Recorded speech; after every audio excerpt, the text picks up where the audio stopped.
आदरणीय दर्शकों, आप देख रहे हो अपना लोकप्रिय और निष्पक्ष YouTube चैनल वैचारिक क्रांति। आज मैं आपको जो मेरी श्रृंखला चल रही है वो श्रृंखला ये है कि गांव में पैदा हुई विभूतियाँ और जो गरीबी में पढ़ी बढ़ी और जो आज ऊंचे शिखरों पर पहुँची हुए उनके साक्षात्कार की श्रृंखला चल रही है। और इसी संदर्भ में मैं आज एमडी यूनिवर्सिटी में आया हुआ हूँ, जहाँ मेरे पास बैठे हैं डॉक्टर श्री भगवान जी, जो वर्तमान में head of the department Sanskrit and Pali के रूप में कार्य कर रहे हैं। ये नारायण सिंह जी हैं, जो इनके सबसे बड़े भाई हैं, जो 3 यहाँ बैठे हैं। ये हिंदी लेक्चरर हैं। और ये डॉक्टर राम भगत जी, जो फरमाना में सीनियर सेकेंडरी स्कूल में एक डीडीओ के रूप में कार्य कर रहे हैं। तो ये सबसे पहले तो मैं इनके बारे में जानना चाहूँगा कि भाई इन्होंने अपना बचपन कहाँ बिताया, कहाँ शिक्षा प्राप्त की, क्या क्या चुनौतियाँ आई, गरीबी में कोई रुकावट आई या नहीं आई, और किस प्रकार आप आगे बढ़े और कितनी कितनी जगह आपने सेवाएं दी और क्या क्या चुनौतियाँ आई। और फिर मैं पूछूँगा कि भाई आपने जो हमारा युवा वर्ग है उनको क्या संदेश देंगे, और अंतिम प्रश्न होगा कि मेरे जो चैनल के दर्शक हैं उनको आप क्या संदेश देंगे। तो सबसे पहले श्री भगवान जी, आपका मेरे चैनल पर हार्दिक अभिनंदन है, स्वागत है। बहुत बहुत धन्यवाद। तो सबसे पहले तो मैं ये जानना चाहूँगा कि आपकी जो प्रारंभिक शिक्षा है वो गांव में पाकस्मा, क्योंकि मैं गांव से परिचित हूँ, पाकस्मा ही हुई थी। तो वहाँ कौन सी क्लास पास की और फिर आगे कॉलेज की पढ़ाई कैसे की, कहाँ की, उसके बारे में थोड़ी चर्चा कीजिए। सर्वप्रथम मैं प्रणाम करता हूँ सभी दर्शकों को। मेरी जो प्रारंभिक शिक्षा मूल रूप से मैं पाकस्मा गांव से बिलोंग करता हूँ। और मेरी शिक्षा सरकारी स्कूल में हुई, प्राइमरी सरकारी स्कूल और सीनियर सेकेंडरी स्कूल गांव पाकस्मा के स्कूल में 10वीं कक्षा तक मैंने शिक्षा ग्रहण की। उसके उपरांत मैंने प्रभाकर की गौड़ कॉलेज से। उसके उपरांत फिर मैंने सरकारी स्कूल से गांव भालोट से 11वीं की शिक्षा ग्रहण की, क्योंकि मैं मैथ से रुचि थी। और गांव में, हमारे गांव में मैथ टीचर नहीं था, मैथ की सुविधा उपलब्ध नहीं थी। तो मैंने भालोट गांव से मैंने 11वीं की शिक्षा ग्रहण की। और उसके बाद वहाँ भी मैथ टीचर नहीं रहा, तो मैंने फिर गांधी कैंप जो सीनियर सेकेंडरी स्कूल है रोहतक में, वहाँ से मैंने +2 की। तो मेरी अधिकतर शिक्षा मेरी सरकारी जो संस्थाओं में रही है, क्योंकि आर्थिक सामर्थ्य इतना नहीं था कि मैं प्राइवेट स्कूलों में पे। कॉलेज एजुकेशन आई, उसमें आपने कहाँ से शिक्षा प्राप्त की? कॉलेज एजुकेशन में मैंने +2 करने के बाद में मैंने नेकीराम गवर्नमेंट कॉलेज जो यहाँ है रोहतक में, यहाँ से मैंने BA में एडमिशन लिया, आर्ट विद मैथ। मैंने BA फर्स्ट ईयर किया, सेकेंड ईयर में पहुँच गया, लेकिन रुचि मेरी साथ में संस्कृत में भी थी। तो फिर मैंने उस BA को सेकेंड ईयर में छोड़ करके मैंने शास्त्री में एडमिशन लिया बोर्ड कॉलेज में। और वहाँ से मैंने शास्त्री की, और शास्त्री के उपरांत फिर मैंने महर्षि दयानंद विश्वविद्यालय से MA किए डिस्टेंस से, और संस्कृत में MA किया। उसके बाद मैंने MPhil किया, और MPhil में मेरे को विश्वविद्यालय की तरफ से ये गोल्ड मेडल है। MPhil का गोल्ड मेडल है। MPhil में मैंने पूरे विश्वविद्यालय में MPhil में मैंने टॉप किया। तब महर्षि दयानंद विश्वविद्यालय में मेरे को गोल्ड मेडल वर्तमान उस समय मुख्यमंत्री थे उनके द्वारा, और कुलपति के द्वारा, के द्वारा, और जो कुलपति थे उनके द्वारा मेरे को रामफल तो उड्डा के द्वारा ये मेरे को गोल्ड मेडल। उसके बाद PhD भी आपने यहीं से की? हाँ, उसके उपरांत मैंने MPhil के उपरांत में मैंने मेरी PhD भी मैंने यहीं से की। और साथ साथ में मैंने CTET, HTET, CTET मैंने जैसे PRT, TGT, HTET मैंने PRT, TGT, PGT, उस समय स्टेट भी होता था, उससे पहले स्टेट, सभी पहले ही प्रथम चांस में मैंने सभी टेस्ट क्वालिफाई किए, और सभी मैंने जनरल में क्वालिफाई किए। अच्छा, एक बात और, क्या आपने कहीं कोई कोचिंग की सुविधा ली? नहीं, पहली तो बात ये थी कि पारिवारिक बैकग्राउंड ऐसा था, सामर्थ्य नहीं था कि मैं कोचिंग की फीस पे कर सकूं। Yes yes. तो इसलिए मैंने स्वाध्याय किया, अपने आप पे स्वाध्याय करके, और सभी टेस्टों को नेट और जेआरएफ मैंने क्वालिफाई किया। सभी टेस्टों को पहले ही अटेम्प्ट में, पहले ही प्रयास में मैंने क्वालिफाई किया, और बिना किसी कोचिंग के अच्छा, ये आपके जो साधन थे वो किस तरह थे, किस तरह के, मतलब आपकी फीस है, दूसरी चीजें कैसे उपलब्ध कराते थे आपके पेरेंट्स? ये है कि मेरे माता पिता को आर्थिक समस्या के कारण कभी स्कूल जाने का अवसर प्राप्त नहीं हुआ। Yes yes. और उन्होंने संघर्ष करके, हम 4 भाई हैं, चारों भाइयों को संघर्ष करके हमें अवसर प्रदान किया कि आप स्कूल जाइए, चाहे हमें बाहर से ब्याज पे रुपये उठा करके आप पर पैसा लगाना पड़े, आप मेहनत कीजिए, पढ़िए। तो हमने साथ साथ माता पिता से मोटिवेट होकर के हमने पढ़ाई की, और हम कोशिश करते थे चारों भाई कि जब अवसर मिलता था, जब छुट्टियां होती थी, तो हम मेहनत मजदूरी भी करते थे। मजदूरी अपने पिताजी के साथ, पिताजी के साथ में, माता के साथ में, आप अपने साधन जुटाते थे। साधन जुटाते थे छुट्टियों में मेहनत, जो भी मजदूरी का कार्य मिलता था, स्वाभिमान के साथ, तो एक ईमानदारी से कार्य कर रहे हैं, चाहे वो व्हाइट वॉश करना हो, एक मजदूर के रूप में कार्य करना हो, खाद डालना, तूड़ा आदि ढोना, मिट्टी आदि, जो भी कार्य हमें मिला, ईमानदारी से हमने संघर्ष के साथ उस कार्य को किया, और सभी भाई, चारों भाइयों ने ऐसे संघर्ष किए, और उस संघर्ष के साथ साथ में हमने अपनी पढ़ाई को जारी रखा। अच्छा, एक बात और बताइए, जैसे आपने बताया कि भाई हम मेहनत मजदूरी करते थे, इसके साथ साथ आपने अध्ययन भी किया, और इसमें कोई आपका आदर्श अध्यापक या कोई आइकॉन आपको मिला हो जिसने आपको बहुत ज्यादा प्रेरणा दी हो? तो कोई ऐसा आपका अध्यापक या प्रेरणा स्रोत है कोई? हाँ, रिश्तेदारी में या आपका अध्यापक कोई? बिल्कुल। यस।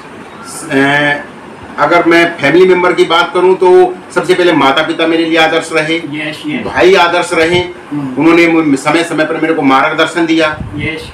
और यहाँ तक मैं पहुँचा हूँ इनके प्रयास से कह सकता हूँ। और उसके बाद अगर गुरुजनों की अगर बात करें तो स्कूल कैडर में, जैसे मैं गांव पाकस्मा में पढ़ता था, तो मुख्य रूप से 2 आदर्श थे मेरे।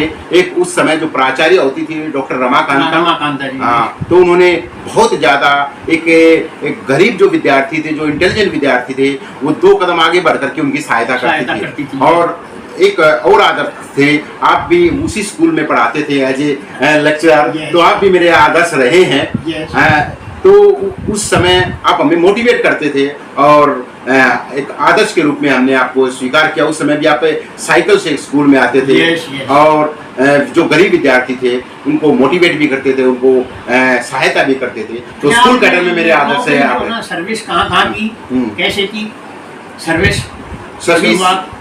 सर्विस की जो शुरुआत है, मेरी शुरुआत में अगर पहले मैं सर्विस से पहले की अगर बात करूं तो एक समय हमारे गांव में एक ज्योतिषी आया था। Yes yes. उन्होंने परिवार में हाथ देख के सभी के उन्होंने बताया, जब मेरा हाथ देखा तो उन्होंने बताया कि आपके भाग्य में नौकरी नहीं है। अच्छा, नौकरी नहीं है। नौकरी नहीं है।